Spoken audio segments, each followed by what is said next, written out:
नमस्कार दोस्तों, चलिए जानते हैं हरियाणा की फटाफट 50 बड़ी खबरें सिर्फ 10 मिनटों में। लेकिन उससे पहले आप वीडियो किस जगह से देख रहे हैं कमेंट में जरूर बताएं। हरियाणा सरकार ने हथीन फिरनी रोड को संवारने के लिए 4.77 करोड़ रुपए का बजट मंजूर किया है। सड़क सुधार और चौड़ीकरण से हजारों लोगों को सीधे फायदा होगा। अधिकारियों ने बताया कि परियोजना जल्द शुरू कर दी जाएगी और इससे आवागमन सुगम, सुरक्षित और तेज होगा। साथ ही स्थानीय विकास को भी बढ़ावा मिलेगा। हरियाणा के किसानों के लिए फरवरी की बारिश और सुहावना मौसम अमृत साबित हो रहा है। रबी की फसलें अच्छी स्थिति में हैं और खेतों में पानी की पर्याप्त उपलब्धता से उत्पादन में बढ़ोतरी की उम्मीद है। मौसम की यह कृपा किसानों की आय बढ़ाने और कृषि क्षेत्र में सकारात्मक बदलाव लाने में मदद कर रही है। होली के अवसर पर यात्रियों की बढ़ती भीड़ को देखते हुए अंबाला रेल मंडल ने बड़ी राहत दी है। अतिरिक्त एक्सप्रेस रेलगाड़ियां चलाई जा रही हैं ताकि त्योहार पर घर जाने वाले यात्रियों को सुविधा मिल सके। इन विशेष ट्रेनों से लंबी वेटिंग की समस्या कम होगी और सफर सुगम बनेगा। हरियाणा के अंबाला जिले के उघाला गांव में 16 बच्चों में पीलिया के लक्षण मिलने से स्वास्थ्य विभाग में हड़कंप मच गया है। बच्चों को बुखार, उल्टी और कमजोरी की शिकायत के बाद जांच की गई। मेडिकल टीम गांव में पहुंचकर सैंपल ले रही है और पानी की गुणवत्ता की भी जांच की जा रही है। हरियाणा में उन्नत तकनीक अपनाकर प्याज उत्पादन बढ़ाने की पहल की गई है। किसानों को वैज्ञानिक प्रशिक्षण देकर नई कृषि विधियों से परिचित कराया जा रहा है ताकि इससे पैदावार में सुधार की उम्मीद है और किसानों की आय बढ़ेगी। राज्य सरकार ने इसे कृषि क्षेत्र में विकास की दिशा में महत्वपूर्ण कदम बताया है। हरियाणा में बोर्ड परीक्षाओं को नकल मुक्त और सुरक्षित बनाने के लिए सरकार अब तकनीक का सहारा लेगी। परीक्षा केंद्रों पर बायोमेट्रिक सत्यापन, फेस रिकॉग्निशन और सीसीटीवी निगरानी की व्यवस्था की जाएगी। इससे फर्जी परीक्षार्थियों पर शिकंजा कसेगा और पारदर्शिता बढ़ेगी। हरियाणा सरकार के आईडीएफसी फर्स्ट बैंक खाते में 590 करोड़ रुपए की कथित अनियमितता सामने आने से प्रशासनिक हलकों में हलचल मच गई है। मामले को गंभीरता से लेते हुए मुख्यमंत्री ने उच्च स्तरीय जांच के आदेश दिए हैं। संबंधित अधिकारियों से रिपोर्ट तलब की गई है और वित्तीय लेनदेन की विस्तृत जांच शुरू कर दी गई है। हरियाणा में आयुष्मान योजना के तहत 26 लाख से अधिक लाभार्थियों को मुफ्त उपचार का लाभ मिला है। अब तक 3,705 करोड़ रुपए का भुगतान अस्पतालों को किया जा चुका है। सरकार ने फर्जीवाड़े पर सख्ती दिखाते हुए संदिग्ध मामलों की जांच शुरू कर दी है। दोषी पाए जाने पर संबंधित अस्पतालों और एजेंसियों के खिलाफ कड़ी कार्रवाई की जा रही है। हरियाणा सरकार ने खिलाड़ियों को प्रोत्साहन देने के लिए बड़ा कदम उठाया है। राज्य में खिलाड़ियों को पुरस्कार राशि और छात्रवृत्ति के रूप में 536 करोड़ रुपए वितरित किए गए हैं। इस पहल का उद्देश्य खेल प्रतिभाओं को आर्थिक सहयोग देना और युवाओं को खेलों के प्रति प्रेरित करना है। सरकार ने कहा कि भविष्य में भी खिलाड़ियों को हर संभव सहायता दी जाएगी। हरियाणा के छात्रों को बड़ा झटका लगा है। ब्रिटेन के कई विश्वविद्यालयों ने दाखिलों पर रोक लगा दी है। इससे छात्र अपने हायर एजुकेशन प्लान्स में बाधाओं का सामना कर रहे हैं। प्रभावित छात्रों को वैकल्पिक विश्वविद्यालयों और देशों में एडमिशन विकल्प तलाशने की जरूरत होगी। सरकार ने 200 ई बसें खरीदने को मंजूरी दे दी है। इन बसों के आने से सार्वजनिक परिवहन पहले से ज्यादा आरामदायक, तेज और पर्यावरण के अनुकूल होगा। यात्रियों को बेहतर सुविधा मिलेगी, शहरों में प्रदूषण कम होगा और स्वच्छ, सुरक्षित और आधुनिक आवागमन को बढ़ावा मिलेगा।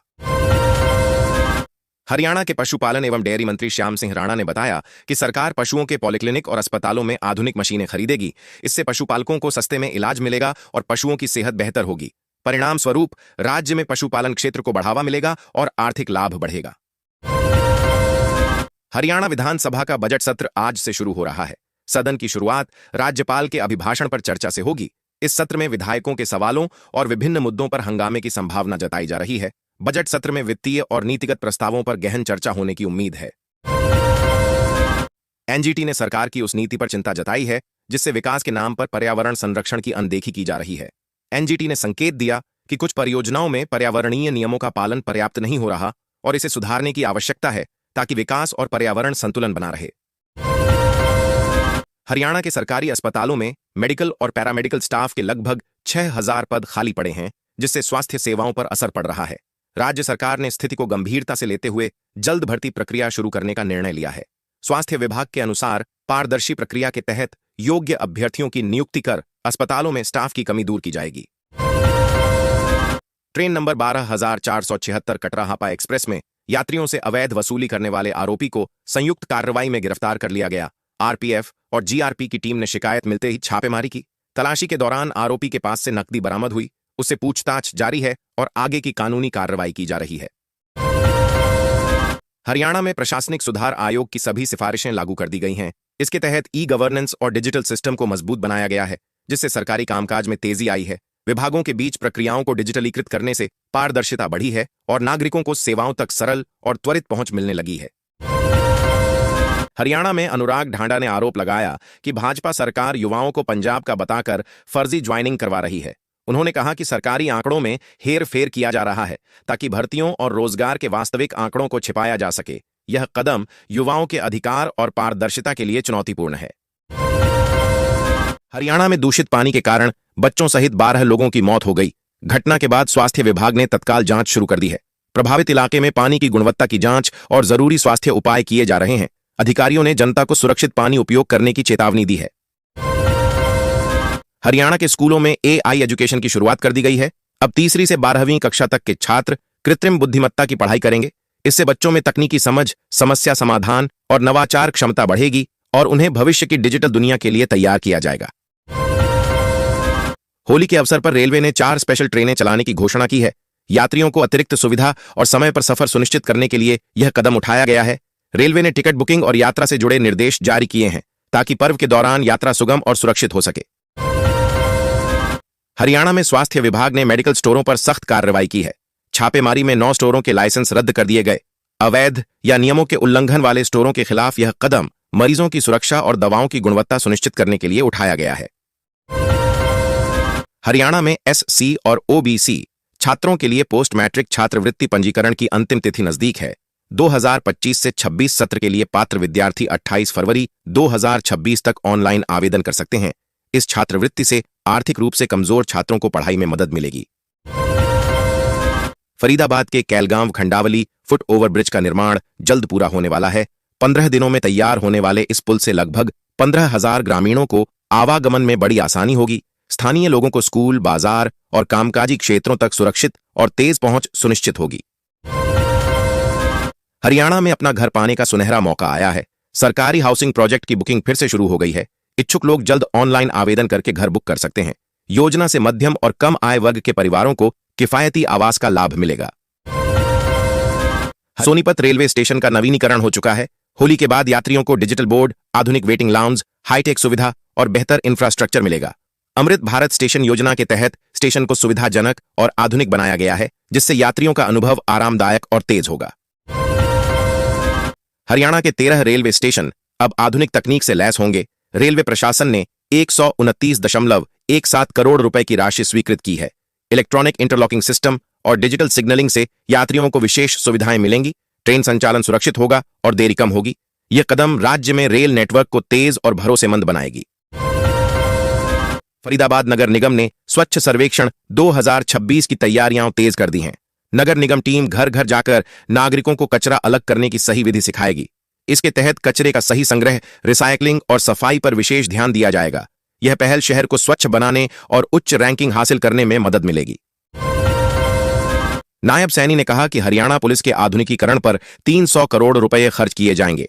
इस राशि से अत्याधुनिक उपकरण, साइबर क्राइम लैब, वाहनों और प्रशिक्षण सुविधाओं को मजबूत किया जाएगा। सरकार का उद्देश्य पुलिस व्यवस्था को तकनीकी रूप से सक्षम और मजबूत बनाना है। हरियाणा के मुख्यमंत्री आज ऊंचाना दौरे पर रहेंगे। इस दौरे के दौरान विकास परियोजनाओं का निरीक्षण और नई योजनाओं की घोषणा की संभावना है।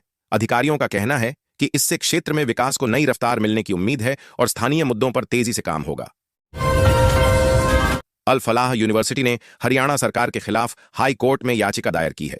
विश्वविद्यालय ने अदालत से संबंधित मुद्दों पर राहत और न्याय की गुहार लगाई है। याचिका में प्रशासनिक निर्णयों और नीतियों को चुनौती देने का आधार पेश किया गया है। हरियाणा की पक्षी विविधता को अमूल्य प्राकृतिक धरोहर माना गया है। राज्य के वेटलैंड, झीलें और वन क्षेत्र अनेक देशी विदेशी पक्षियों का बसेरा है। विशेषज्ञों का कहना है कि जैव विविधता संरक्षण, पर्यावरण संतुलन और इको टूरिज्म को बढ़ावा देने के लिए इन पक्षियों और उनके आवास की सुरक्षा बेहद जरूरी है। फरीदाबाद के भूमि विवाद में हाईकोर्ट ने बड़ा फैसला सुनाया है। कोर्ट ने सेक्टर 80 के प्लॉट अलॉटमेंट पर रोक लगा दी है। यह आदेश किसानों के हित में दिया गया है।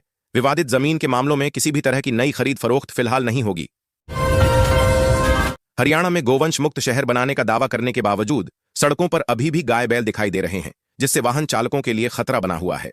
नागरिकों ने प्रशासन से कड़ी कार्रवाई और प्रभावी प्रबंधन की मांग की है ताकि सड़क सुरक्षा सुनिश्चित हो सके और वाहन दुर्घटनाओं में कमी आए।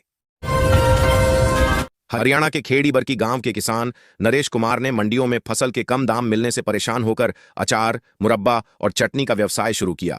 अब उनके पारंपरिक उत्पादों की मांग हरियाणा, पंजाब और राजस्थान में बढ़ रही है। सालाना कमाई 5 से 6 लाख रुपए तक पहुंच गई है।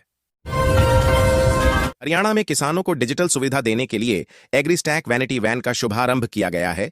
यह वैन गांवों में जाकर किसानों को फार्मर आईडी बनाने और कृषि संबंधी सेवाओं का लाभ दिलाएगी। अधिकारियों का कहना है कि इससे किसानों को सरकारी योजनाओं तक आसान पहुंच मिलेगी और डिजिटल लेन देन सरल होगा। हरियाणा सरकार ने होली के अवसर पर यात्रियों की सुविधा के लिए 7 जोड़ी स्पेशल ट्रेनें चलाने की घोषणा की है। ये ट्रेनें भीड़ और टिकट की परेशानी कम करेंगी। यात्रियों को बेहतर कनेक्टिविटी और आरामदायक यात्रा सुविधा मिलेगी, जिससे त्योहार के समय घर जाने की यात्रा आसान होगी। अमेरिका ने आयातित चावल पर टैरिफ 50% से घटाकर 18% कर दिया है। इससे हरियाणा के चावल निर्यातकों को बड़ा फायदा मिलने की संभावना है। निर्यात लागत कम होने से किसानों और व्यापारी वर्ग को अमेरिकी बाजार में प्रतिस्पर्धात्मक लाभ मिलेगा और व्यापार बढ़ने की उम्मीद है। हरियाणा के सोनीपत में प्रशासन ने अवैध कॉलोनियों के खिलाफ बड़ा एक्शन लिया। 25 एकड़ जमीन पर बुलडोजर चलाकर अतिक्रमण हटाया गया। इस कार्रवाई से कॉलोनियों में हड़कंप मच गया। अधिकारियों ने कहा कि कानून के उल्लंघन पर किसी को भी छूट नहीं दी जाएगी और शहर में नियमित निगरानी जारी है। हरियाणा में नए शहरी विकास योजना का आगाज हो गया है। योजना के तहत 500 नए सेक्टरों का निर्माण किया जाएगा। इससे आवास, बुनियादी ढांचा और व्यापारिक क्षेत्र विकसित होंगे, रोजगार के अवसर बढ़ेंगे और राज्य के शहरीकरण को सुव्यवस्थित तरीके से आगे बढ़ाने में मदद मिलेगी। हरियाणा सरकार ने बुजुर्गों के लिए पेंशन व्यवस्था में महत्वपूर्ण बदलाव किए हैं। अब रुकी हुई पेंशन जल्द जारी की जाएगी और पात्र लाभार्थियों को समय पर भुगतान सुनिश्चित होगा। मुख्यमंत्री दुष्यंत सैनी ने इस प्रक्रिया की अंतिम डेडलाइन भी तय की है, जिससे वरिष्ठ नागरिकों को आर्थिक राहत मिलेगी। हरियाणा में 12वीं पास युवाओं के लिए सरकारी नौकरी का मौका आया है। राज्य सरकार ने फॉरेस्ट गार्ड के 789 पदों पर भर्ती प्रक्रिया शुरू कर दी है। इच्छुक उम्मीदवार जल्द आवेदन करें, क्योंकि यह युवाओं के लिए स्थिर सरकारी रोजगार और भविष्य सुनिश्चित करने का अवसर है। हरियाणा के किसान मौसम के अनियमित बदलाव से परेशान हैं। गर्मी और बारिश के बीच फंसी फसल को नुकसान का खतरा बढ़ गया है। कृषि विशेषज्ञों ने समय पर सिंचाई और सुरक्षा उपाय अपनाने की सलाह दी है, ताकि फसल को बचाया जा सके और किसानों की आय सुरक्षित रखा जा सके। हरियाणा सरकार ने लाइसेंस कॉलोनियों में नर्सिंग होम खोलने की मंजूरी का नया नोटिफिकेशन जारी किया है। इस फैसले से खास तौर पर गुरुग्राम के निवासियों को बड़ा लाभ मिलेगा। स्वास्थ्य सुविधाएं बेहतर होंगी और स्थानीय स्तर पर इलाज की उपलब्धता बढ़ेगी। निजी निवेश को भी प्रोत्साहन मिलेगा। हरियाणा में उद्योगों को सरल मंजूरी प्रक्रियाएं और पारदर्शी व्यवस्था मिलने से प्रोत्साहन मिल रहा है। नई नीतियों के तहत निवेशकों को कम समय में लाइसेंस और अनुमतियां मिल रही हैं। इससे राज्य में उद्योग लगाना आसान हुआ है, रोजगार के अवसर बढ़े हैं और आर्थिक विकास में तेजी आई। हरियाणा सरकार ने स्कूलों का समय बदलने का ऐलान किया है। सोमवार से स्कूलों की नई टाइमिंग लागू होगी। प्राथमिक और माध्यमिक स्कूल अब सुबह 8 बजे से दोपहर 2 बजे तक खुलेंगे। इस बदलाव का उद्देश्य बच्चों के पढ़ाई लिखाई और स्वास्थ्य पर सकारात्मक प्रभाव डालना बताया गया है। हरियाणा में 70,000 बुजुर्गों को बड़ी राहत मिली है। मुख्यमंत्री दुष्यंत सैनी ने रुकी हुई पेंशन जल्द जारी करने का आदेश दिया और अंतिम डेडलाइन तय की है। अब पात्र लाभार्थियों को पेंशन समय पर मिलने लगेगी, जिससे वरिष्ठ नागरिकों की आर्थिक चिंता कम होगी। हिसार में आयोजित कृषि प्रदर्शनी में हाइड्रोजन ड्रोन का लॉन्च किया गया। इस 3 दिवसीय प्रदर्शनी में 320 कंपनियों ने भाग लिया और किसानों को नई कृषि तकनीक, मशीनरी और उपकरणों की जानकारी दी। किसान नई तकनीकों के जरिए खेती में उत्पादन और कार्यकुशलता बढ़ा सकते हैं। हरियाणा के युवा प्रधानमंत्री इंटर्नशिप योजना के माध्यम से पढ़ाई के साथ रोजगार की व्यावहारिक समझ विकसित कर रहे हैं। इस योजना के तहत विद्यार्थियों को विभिन्न संस्थानों और उद्योगों में प्रशिक्षण का अवसर मिल रहा है। इससे कौशल विकास, आत्मविश्वास और भविष्य में बेहतर रोजगार संभावनाएं मजबूत हो रही हैं। हरियाणा सरकार ने राज्य के आयुष अस्पतालों में जल्द भर्तियों की घोषणा की है। स्वास्थ्य मंत्री आरती सिंह राव ने खाली पदों पर भर्ती प्रक्रिया को त्वरित करने के निर्देश दिए हैं, ताकि आयुष सेवाओं की गुणवत्ता और पहुंच बढ़ाई जा सके। भर्ती प्रक्रिया जल्द शुरू होने की संभावना है। महेंद्रगढ़ में नहरों के जीर्णोद्धार के लिए 6.60 करोड़ रुपए की परियोजना स्वीकृत की गई है। इसका उद्देश्य सिंचाई प्रणाली को मजबूत करना और किसानों को पर्याप्त पानी सुनिश्चित करना है। परियोजना से नहरों की क्षमता बढ़ेगी और क्षेत्र में कृषि उत्पादन में सुधार आएगी। हरियाणा में एंटी टेररिस्ट स्क्वाड के गठन को मंजूरी दे दी गई है। मुख्यमंत्री नायब सिंह सैनी ने प्रस्ताव पर हरी झंडी दी। एटीएस का मुख्यालय पंचकूला में बनाया जाएगा। यह कदम राज्य में सुरक्षा व्यवस्था मजबूत करने और आतंकवाद संबंधी गतिविधियों पर प्रभावी नियंत्रण के उद्देश्य से उठाया गया है। गुरुग्राम की सड़कों को बेहतर और सुरक्षित बनाने के लिए जीएमडीए ने लेन मार्किंग का काम शुरू करने की तैयारी में टेंडर प्रक्रिया आरंभ कर दी है। इस पहल से यातायात की स्पष्टता बढ़ेगी और ड्राइविंग सुरक्षित होगी। शहरवासियों को व्यवस्थित रोड नेटवर्क और दुर्घटना जोखिम कम होने की उम्मीद है।